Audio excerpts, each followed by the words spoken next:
Hi everyone, welcome to the channel. On today's episode, we are going to be talking about different land titles, and to talk to us about it is going to be Mr. Akinola Olumide, representing Top Sea Realtors. So ladies and gentlemen, join us today while we discuss different land titles. Good afternoon, Mr. Akinola. Good afternoon, Mr. Ibrahim. So, Mr. Akinola Olumide from Top Sea Realtors, can you introduce yourself, please? Yeah, my name is Akinola Olumide from Top Sea Realtors, and I'm the head strategy and investment for Top Sea Realtors. Our head office is located at Eleyele Poli Road, Olusheyi bus stop, and we have a branch office at Apata, just behind Ahmadiyya Mosque, called Bistro Park. And also, Top Sea Realtors is a multinational company that have so many businesses. We also have an oil and gas station as well. So that's all about Top Sea for now. Nice meeting you. Welcome, So, talking about land titles, what are land titles? Land titles are documents. They are titles that back up whatever investment or whatever property you are actually Purchasing. buying. Exactly. So it depends. It now depends on the category or where your title now falls. But land title is majorly what back your investment up.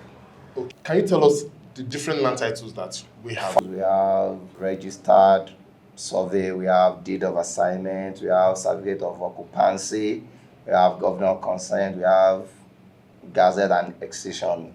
How does this deed of assignment, how does it work?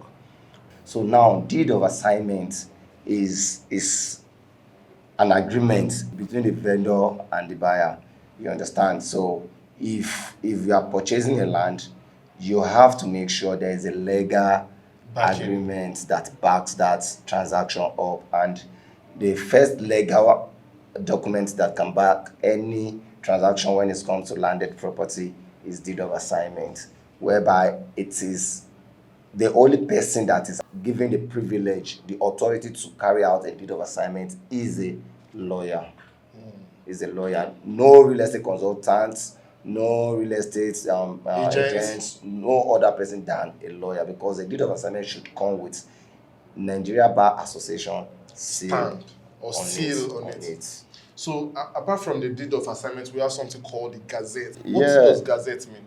Firstly, Gazette can be known as agricultural land, a land that government has actually keep for agricultural purpose, which people have been farming on or none of that. So in other words, a gazetted land is a land that has been kept by the government for strictly agricultural purpose. So why are people selling lands that has the Gazette title? Yeah, because it's at some point, governments are also privileged to sell such land to the indigenous people of the community. You understand? And that's why I said they share the same thing with Excision, because at that point, when the land is being released by the government to the indigenous people, it has the government gazette on it, definitely you have the right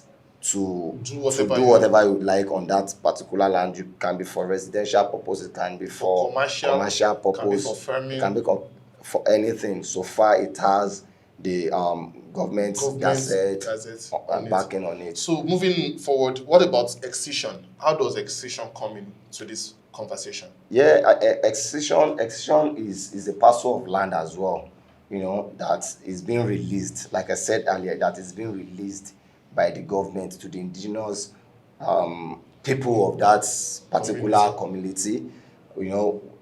After they've been able to settle everyone, and so far it comes with the government's gazette on it. You understand? So definitely they can actually go ahead. In fact, in Excision cases, once you have possession of that land, once the authority came from the governor, the release paper, everything has been, the normal thing has been done, you have every right to go ahead and claim that land to be your own. And how do you go about that? That is the process whereby you can actually go further to start processing CFO for such land. Certificates of occupancy. So when we talk about Excision, most family lands have Excision. Why do they have Excision and not C of O. Like we all know, every land This belongs to the government. state government or the federal government? There are some for state, there are some for federal. Federal.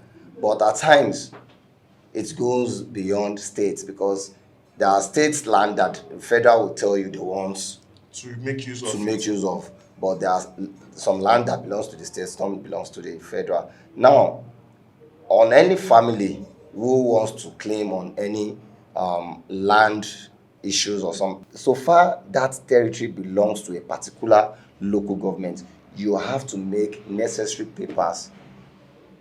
For example, we have a property somewhere around Ilaji Resort. Okay. That's Akono. Akoron. There are so many families around that place who has their own family land for sale, but most of that axis on Akoron till you get to Ilaji are sold by the Onara local government. Okay.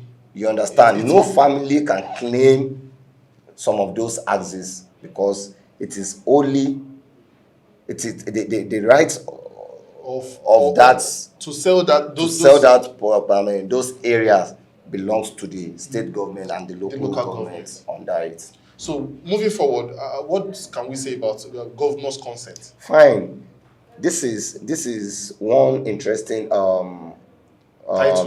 It is an act whereby the office of the governor testify to the transaction going on between us, issuing out a document to back your own deed of assignment that truly these people owns this thing and we knows about this thing. So it is one document, or it is one process that satisfy whoever that is buying a property from, though it's majorly it works for large expanse of land. Okay, it's not just for it's not just for one plot or two plot. So majorly it's advisable for people buying acres, hectares and all of that to always have this title to back whatever document they are giving them, because it is the only safest title that can back whatever transaction. So if I'm buying a property now and it has the title governor's consent, for example, Mr. Olumide is the present governor when I bought the land and it's the one that gave the consent to buy the land. If another governor comes in power, can that consent be revoked? The consent should not be revoked because it already has, there is a file in that department, in that office, that will speak for that particular transaction. You understand? So definitely any government in power should go back to record and trace the file so they will know the file is actually legal.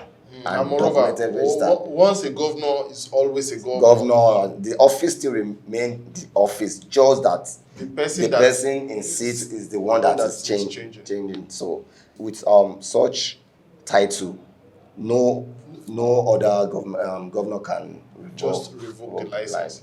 So now moving forward to the last one on the list, says certificate of occupancy. So why is it that when a lot of people want to purchase a land or they want to purchase an asset, they keep asking for certificate of occupancy? What makes it so special? Yeah, this stage, there's the first stage. I tell people, when you get a land, after your deed of assignment, make sure you go for your survey and make sure it is registered at the land ministry. Ministry of Lands. Exactly. Once you have those two intact, your property is secured. But try as much as, if it's a low fencing, try and fence your property. Fence it round because of trespassing and all of that. Now, once those processes are being done, the next title that gives you 100% as in guaranteed peace of mind that this property, it is yours for life, is the certificate of occupancy. which is the CFO, like people say. You see, at this stage, it is very, very important because even the state government, the federal level, once that certificate is with you, nobody can trespass on your land. Let's now assume that there is a map which have been projected that railway track, road, or something will pass through that area. Thereby affecting your land. Unexpectedly, it's affecting you. For the fact that you are with that CFO, the certificate of occupancy, even if your house will be affected, the government must make adequate, resources for you in terms of compensation. You have to be compensated because you have the right, the legal document that back that structure they wanted to demolish. Thank you very much, Mr. Olumide. At Top C Realtors, what titles do you have on your lands, and which areas do you have your properties? Okay. Majorly we have garden scheme comes with registered survey. Registered survey. Yes, Okay. registered survey. But we have one of our most developed estates called Greens and Views. The Greens and Views. That one is located at Arakpaja, very close to Akala Express. If you are familiar with Akala Express, New Garage Challenge exists. It's very close. And that estate comes with Global CFO. It comes with Global CFO. What does Global CFO mean? Yeah, it's just as the same thing as the certificate of occupancy when you are having your own building and you have so the global CFO, the reason why we call it global CFO is because it covers the old estate. And in the estate we can have like 100 houses, 200 houses, 200 plus. Or it is just one CFO that will cover for everyone inside that place. So that place at Greens and Views, it has a global CFO and a registered survey for each plot. Exactly. Which is nice. So thank you very much, ladies and gentlemen, for watching this episode. Let me know if you have questions for us in the comment section. Don't forget to smash the subscribe button and reach out to Mr. Akinola Olumide of Top C Realtors. If you have any questions, his details will be displayed on the screen. If you have any questions, don't forget to reach out to him. Smash the subscribe button, like this video, and I'll see you guys in the next episode. Thank you very much.